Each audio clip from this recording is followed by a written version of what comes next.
Hi, I'm Kevin Allen, and today's topic is asking for a raise. Wow, how do you do that?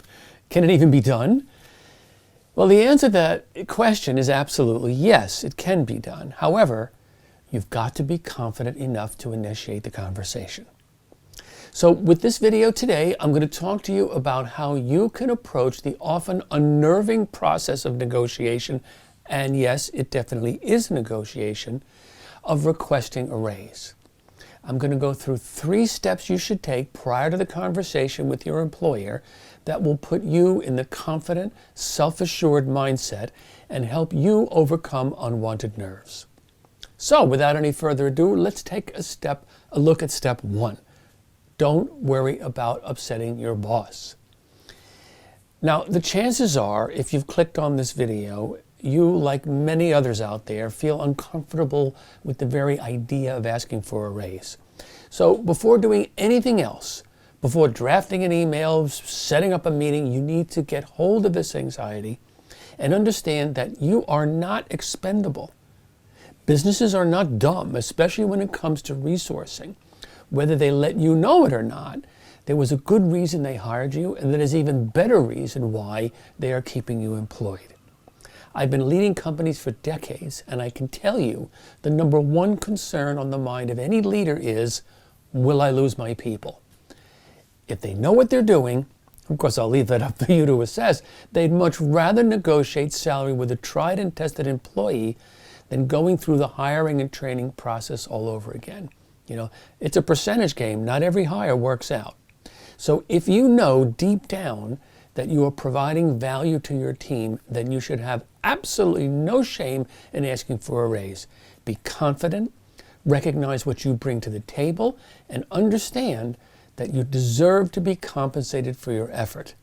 Remember, you can't sell something you don't believe in. So believe in yourself and what you contribute. Step 2, know when and what to ask for. Now, the next step involves asking and answering 2 important questions. What should I ask for? And when should I ask for it? Again, a salary increase is a negotiation.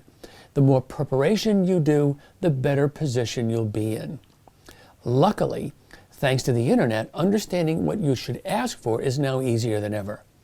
Platforms like LinkedIn, Glassdoor, PayScale are fantastic tools for understanding the current market rates for your position. And the data they provide can be invaluable in helping you build a respectable request for a salary increase. It's making your case. So don't stop there, though. There are trusted colleagues. Use them to your advantage. Ignore the archaic stigma around discussing salary in the workplace, and instead, engage in healthy professional conversation with coworkers or industry friends to find out what they're being paid. And you may find out there's a lot more than you think. So now you know what to ask for. But how you find out when to ask is the next question. Well, this can be a little bit more tricky as it relies on you and your understanding of your organization. Is business bad? Have there been layoffs? Has your boss had a terrible week? These are all questions you should be asking yourself to ensure that you're requesting a raise at the right time. Timing is important. Don't, however, wait for the stars to align. If your organization is healthy and your performance is having a noticeable contribution to that success, then there's no better time than to make your needs known. Now, step 3, and I alluded to that earlier, build the case. I want you to think like a lawyer. Last but not least, you need a body of evidence to show how well you're performing. Having undeniable proof that you are working above your current rate and then some. And this is crucial to grounding your confidence and will give your employer that extra nudge to take the request seriously. So you can start this right now. Keep track of any and all positive praise you've been getting from clients, colleagues, superiors, and most importantly, keep this organized and ready at hand. Remember, these aren't little anecdotes and pleasant remarks. This is direct evidence of your contribution. I actually created what I used to call my happy file, actually written on the happy file, which cataloged all my key achievements and recognitions, and these come in handy when you'll need it most.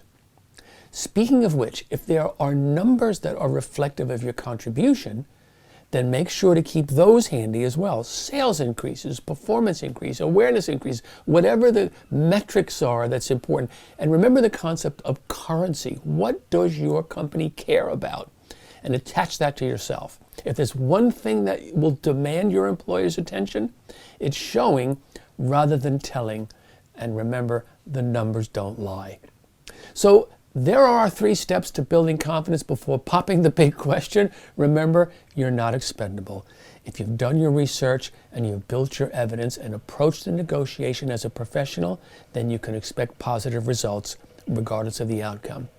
Before we wrap up, we'd like to know your experiences asking for a raise. If there are any tips we've missed, let us know in the links below. Until next time, bye for now.